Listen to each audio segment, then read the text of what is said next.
Salut à tout le monde, j'espère vous retrouver en pleine forme. Ici, dans cette séance, je vais partager avec vous un sujet concernant toujours la loi de la dynamique, la deuxième loi de Newton, pour les étudiants de la deuxième baccalauréat. Voilà, le sujet est devant vous. Vous pouvez stopper la vidéo pour lire tranquillement les questions, puis vous allez après répondre aux questions. Donc voilà, vous avez un skieur dont la masse avec ses accessoires 65 kg. Donc il glisse sur un plan incliné. Donc il part à partir d'une vitesse initiale nulle, elle part du point A pour arriver au point B d'une autre vitesse. Alors là, on vous dit voilà, on néglige la résistance de l'air, on étudie le mouvement sur le plan incliné. On étudie le mouvement du centre G du système constitué par le skieur et ses accessoires dans le repère A, I', J', lié à un référentiel terrestre considéré galiléen. Le système S se met en mouvement sans vitesse initiale, depuis le point A confondu avec G, à l'instant t égale à 0, origine des dates. Le mouvement de G se fait suivant la ligne de la plus grande pente de un plan incliné, AB égale à B', voilà la figure devant vous. Le contact entre le plan et le système se fait avec frottement. Alors là, vous avez la force de frottement, son intensité égale à 15 newtons. En appliquant la loi, seconde loi de Newton, montrer que l'équation différentielle vérifiée par la vitesse de G s'écrit sous cette forme-là. Alors, pour que cette question-là, l'application de la deuxième loi, vous le savez tous, donc la somme des forces toujours égale à M A de G. Donc il faut savoir quelles sont les forces auxquelles il est soumis ce skieur. Il est soumis à son poids et la réaction du plan incliné égale à M A G. En projetant bien sûr sur A et prime, vous devez donc le poids, sa composante selon l'axe I', puisque voilà son poids. Donc ici bien sûr vous avez le plan, voilà le Y, et vous avez X prime. Donc ici vous avez cette constante, cette longue c'est alpha.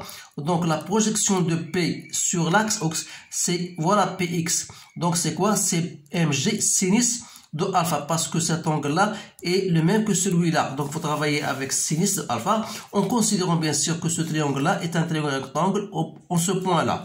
Donc, c'est pas la peine de se tarder ici. Donc, vous le savez. Donc, vous dites, voilà, la projection de P, c'est mg sinus de alpha. Et, puisqu'il n'y a pas, puisqu'il y a frottement, pardon, donc R, donc F, elle est de sens opposé. Donc, il reste M AG qui est égal à M dV sur dt. D'où, donc, ça veut dire que dV sur dt égale à G sinus de alpha moins F sur M. Voilà l'équation différentielle. Maintenant, une fois que j'ai trouvé cela, je passe à l'autre question. La solution de cette équation est la suivante. On vous donne, voilà la solution. VG égale à G sinus de alpha moins F sur M. Alors, pardon, ici c'est la dérivée de la vitesse, pardon, par rapport au temps. Mais la vitesse, on vous donne la solution qui est égale BT plus C. Voilà. Déterminer les valeurs de B et de C. Alors, à partir de cette relation qu'on a, vous savez que la dérivée de la vitesse par rapport au temps n'est autre que AG, c'est-à-dire l'accélération. Ça veut dire que D de V de G égale à A de G dt. De là, je tire V de G. Donc, c'est quoi? C'est intégration, c'est-à-dire que c'est AG T plus la vitesse VG à l'instant T égale à 0. Comme celle-ci égale à 0, c'est-à-dire que VG égale à AG de T. Par analogie, puisqu'on vous donne, voilà, V est égal à BT plus C, ça veut dire que B n'est autre que l'accélération G, alors que C égale à 0. Voilà les valeurs. D'où, donc, B c'est quoi? C'est, d'après la relation, on a G sinus de alpha moins F sur M. Donc, vous faites votre application numérique, c'est-à-dire c'est 10 sinus de 23 moins 15 sur 65. Donc, ça me donne B égale 3,6 mètres par seconde au carré. Bien sûr, c'est l'expression de AG. Voilà. Donc, troisième question. Déduire la valeur de TB, l'instant de passage du centre G par la position P avec une vitesse égale à 80 km par heure. C'est-à-dire que la vitesse en B, c'est 90 km par heure. Donc, qu'est-ce qu'on vous demande? De déterminer T de B. Donc, vous savez que l'accélération, c'est quoi? C'est la variation de la vitesse par rapport au temps. C'est-à-dire, c'est la vitesse finale en B moins la vitesse en A que je divise par delta T. C'est-à-dire T en B moins T en A. C'est-à-dire, c'est V de B puisque la vitesse en A égale à 0. Donc, il reste TB. D'où là, je tire TB n'est autre que V de B sur A de G. Donc, je fais application numérique. Donc, la vitesse, c'est 80 km par heure. Donc, n'oubliez pas, il faut diviser par 3,6 pour la convertir en mètres par seconde. Alors là, c'est très intéressant. Et divisé par AG que j'ai trouvé 3,6. Donc, ça vous donne 6,9 à peu près. Donc, je peux la prendre comme étant égal à 7 secondes. Voilà le temps, bien sûr. Quatrième question. Trouvez l'intensité R de la force exercée par le plan sur R. Alors, pour trouver cette intensité, donc il suffit de projeter la relation vectorielle de la deuxième loi de la dynamique sur l'axe OA'J. C'est-à-dire que la projection du P, bien sûr, c'est moins mg cosinus de alpha. Voilà pourquoi. Donc, voilà le poids. Donc, la projection sur l'axe des Y, donc c'est, voilà, comment il est de signe opposé à Y, donc c'est moins mg cosinus de alpha. Donc, moins mg cos de alpha plus Rn égale à 0, puisque l'accélération n'a pas de composant selon l'axe des Y. Donc, il reste Rn égale à mg cosinus de alpha. D'où l'expression de R n'est autre que F au carré plus Rn au carré. Donc, vous avez la valeur de F 15 au carré plus Rn, il faut bien d'abord la calculer. Donc, j'ai trouvé mg, c'est quoi? C'est 65 fois 10 cosinus de 23. Donc, ça me donne 598,33. Donc, vous avez ici 4,33, le tout au carré. D'où R, j'ai trouvé 598,5 newtons. Voilà la valeur de R. Donc maintenant, je passe à la suite d'autres questions. C'est-à-dire, on va étudier cette fois-ci le mouvement sur le plan horizontal BC. Voilà. On va prendre un nouveau repère BI. Voilà.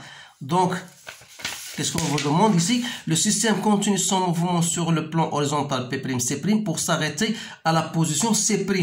Donc, qui dit s'arrêter au point C', c'est-à-dire que la vitesse au point C' égale à 0. Donc, continuons. Le contact entre le plan horizontal et le système S se fait avec frottement. La force de frottement est constante et d'intensité F'. Alors, le mouvement de G étudié dans le repère BI, lié à un référentiel terrestre considéré linéaire.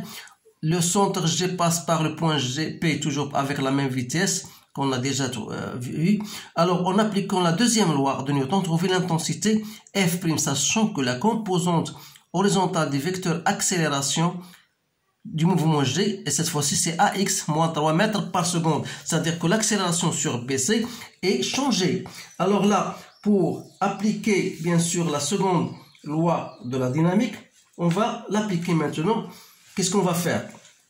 Donc on a la V de C égale à 0. Toujours la deuxième loi, la somme des forces égale à MA. On va maintenant mettre A'. Donc, c'est-à-dire que P plus R égale à MA'. ou bien MA, pardon, c'est même l'accélération, c'est déjà AX, qu'on appelle AX, si vous voulez. Donc, en projetant, on aura moins F', parce que la projection du poids égale à 0, donc il reste moins F' égale à M AX. De là, je tire F' égale à moins M AX. Je remplace M, c'est 75, multiplié par A, c'est moins 3. Donc, ça me donne 195 newtons. Voilà l'intensité de la force de frottement. Deuxième question, déterminer T de C, l'instant d'arrêt du système. Donc, toujours pour ce genre de questions, il faut revenir à votre expression ou bien tout simplement la donnée AX, c'est quoi? C'est la variation de la vitesse par rapport au temps. C'est-à-dire la vitesse finale en C' ou bien en C, moins la vitesse en B sur T en C moins T en B. Comme T en B, parce qu'on a choisi comme origine le point B dans le nouveau repère, ça veut dire que T en B égale à 0. C'est-à-dire que vous aurez donc ça, TC, donc TC égale à quoi? Est égal à VC moins VB sur AX. C'est-à-dire, donc VC moins VB, c'est la variation de l'accélération. Donc c'est moins, parce que la vitesse en C égale à 0. Donc il reste moins 90 km par heure pour la rendre mètres par seconde. Il faut diviser par 3,6. Divisé par moins 3, ça vous donne 8,3 secondes. Ça, j'ai déterminé, donc j'ai utilisé cette méthode, mais vous pouvez utiliser autre méthode que celle-ci si vous voulez, mais l'important c'est de savoir comment appliquer celle-ci qui est la plus simple. Donc la dernière question, on vous donne déterminer la distance parcourue. Donc la distance parcourue bien sûr par ce mobile ou bien par ce système jusqu'à arriver par un point C. Donc vous savez que X à l'instant T au point C, c'est la distance parcourue BC. Or l'équation horaire c'est quoi? C'est 1/2 AX T au carré plus VB TC plus X0 égale à 0 bien sûr. Donc c'est 1/2. L'accélération AX c'est moins 3. T bien sûr on sait c'est 8,3 au carré plus la vitesse donc c'est 90 que je dois diviser par 3,6 fois T on sait donc quoi? 8,3. D'où BC, vous faites votre application numérique, j'ai trouvé 104,16 mètres. Voilà la réponse à cette dernière question. Donc c'est un sujet bien sûr très intéressant. Essayez bien sûr de refaire cet exercice, bien sûr pour vous permettre d'installer toutes les idées et toutes les connaissances que vous avez vues en cours. Alors je vous souhaite une bonne chance et je vous dis à bientôt.